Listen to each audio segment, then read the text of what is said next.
My notebook is back! That means we have another checklist for bachata, but this one is for the leaders.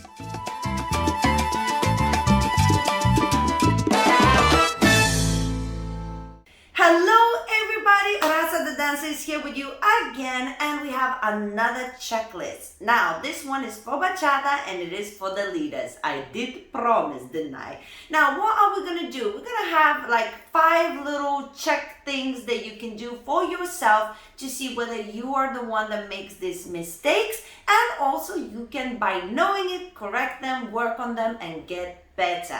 Now, don't worry, this is not to be like, ha ha ha, you make this mistake. It's more to make you aware of your dancing. A lot of the times we're dancing with the follower and we know something is not right, but we're not quite sure what. So this might actually help you out. You can go through your checklist, see if you do these mistakes and get better. So here we go. Here we go. Okay, so number 1. You cannot, wow, I need to write better. You cannot get close to every follower the same. Oh my God, I can't believe this is my number 1. I'm sure when I was making this checklist, I was in a specific type of mood, but it is true. You can't get close in bachata to any follower at the same speed at any time or whatever. Different followers has a different limit of comfort, different situation in their life. Some are single, some are taken. Not that it always matters, but my point is the same. You can't just come ask somebody to dance bachata, move in straight away head to head. I don't care what the teachers teach you. If I don't know you and I don't get good vibes from you, you know, we all have different energies and stuff, and you move in from the first moment head to head, I will be moving away. You might not even recognize that I'm doing it because I am, you know, now at this point, I'm considered to know what I'm doing. So I will do it in a very respectful way, in a way that you might not even realize. But it is not okay to get as close to anybody. You don't know their bachata experience. Just because you dancing maybe sensual bachata doesn't mean that the follower prefers dancing sensual bachata. Just because you are, you know, thinking, oh, it's a club night or whatever, it's not okay, right? And as I say, you might have your teachers who teach a very specific style that is super intimate. You have to make decisions for yourself and understand, no matter what your teachers are teaching, that is not the norm. You have to gradually come closer to your follower. Couple of basic steps. See how she feels. See if she's enjoying it, if she's smiling, and if she's moving closer to you herself, that means she's in the same group of people where she enjoys that kind of intimacy. If she's not coming towards you to connect with her head or touch with her hand the back of your neck, do not do that to her. It's always, you have to read the energy of the other person, and that is super important, especially now when social media and other things are just taking over and showing you all kinds of things. You gotta try and use the brain. That is still another human being. That person might have a husband or something, or just as I say, just has different levels of comfort, and it is not wrong or right. It's a partner dance where you are different with every single person, and you can enjoy the dance just as much without touching head to head. So you have to read the room, read the person you're dancing with. Not everybody is supposed to be dancing like this. Number 2, not understanding different styles of bachata. Okay, this is a big one. Now, because I'm super passionate about this, because you as a leader, you kind of get to decide what moves you're going to do.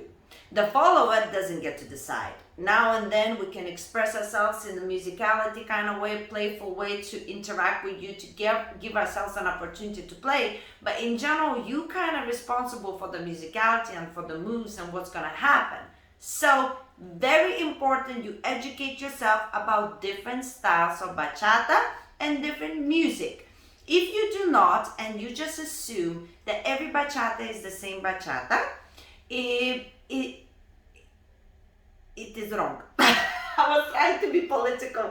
There's so many different bachatas, guys. So many different music. So sometimes people come in to bachata class and they're learning in one particular style and maybe they have not been informed that there's other styles of bachata. So it's very important to educate yourself. If you want, I have videos made about different styles of bachata. I'll make sure to link them in the description down below. So if you think you're checking yourself, I wasn't aware there's many styles of bachata. There is, and I can help you with that as well. It is not your fault if you don't know. We are spreading the information here on this channel. That's what it's there for. So try to make sure you educate yourself of different styles, and different styles associate themselves with different music. So boderos not always are appropriate. Crazy little moves are not always appropriate, and you have to know when is what appropriate and to be able to provide for the follower the experience that she really wants.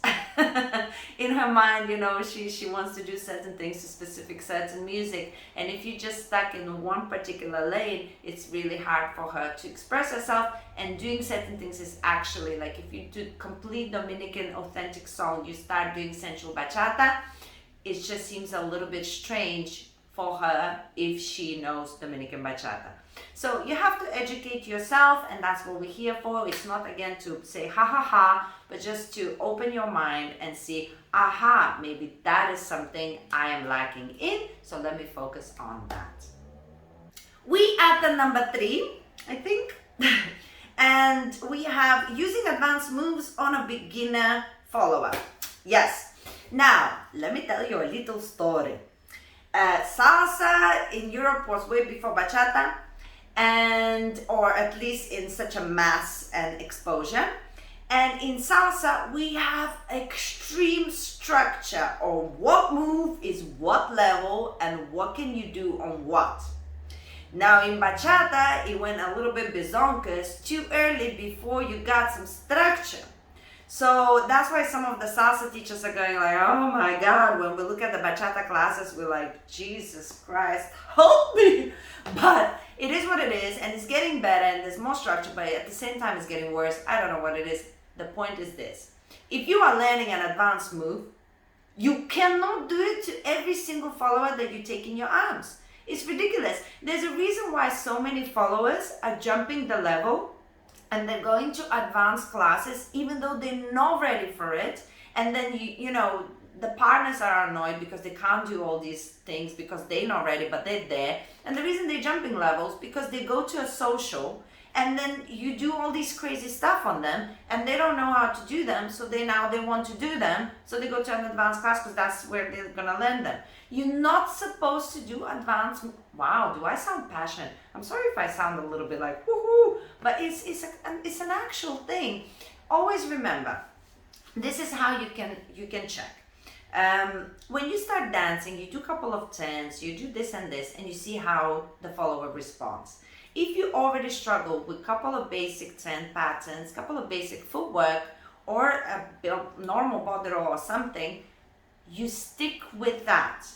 If you try to do, for the person who's already struggling with that, all kinds of lift, lean, dip, roll, back, throw, catch, it makes no sense whatsoever. That means you're doing it only because you don't know how to enjoy a good dance without doing something so intense.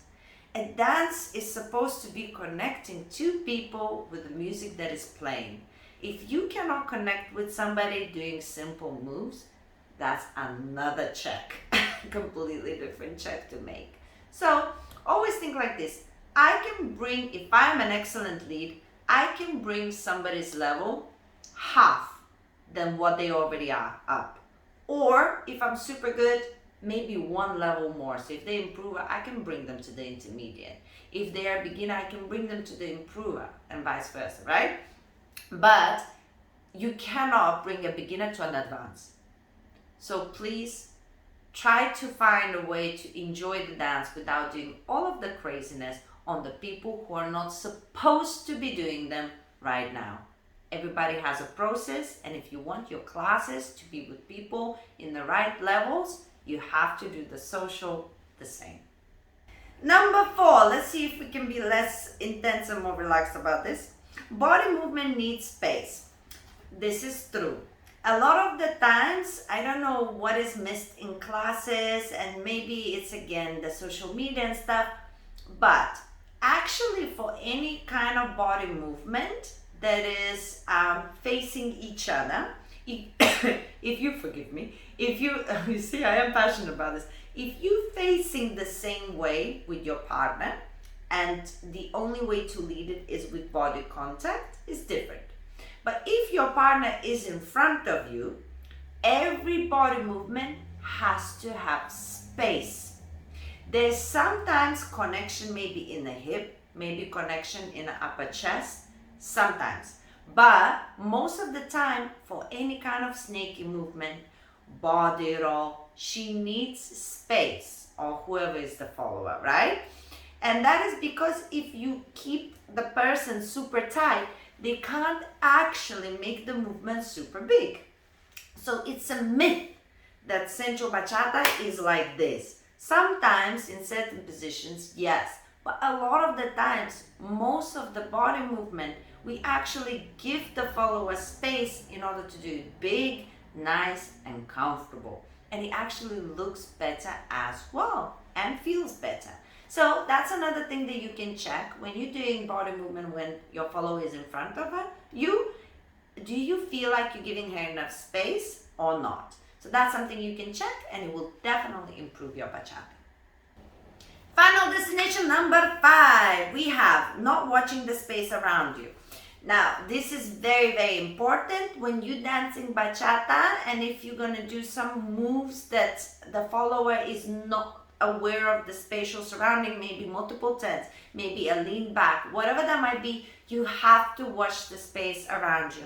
Now, if you notice anywhere on Facebook, Instagram, teachers are speaking out to reach their students, and everybody's saying, guys, watch the space. Just because you've learned this move in this position doesn't mean you can do it right now. If there's another couple and you know, by doing this move, you're endangering your follower, it is not cool. So that is super important. Have a look around your space. Is there another couple, approaching you just as you're about to lean your follower? Is there somebody behind you as you're walking backwards? Have a look before you walk. Be spatially aware. Protect your follower, protect yourself, your friends, and then enjoy the dancing much more.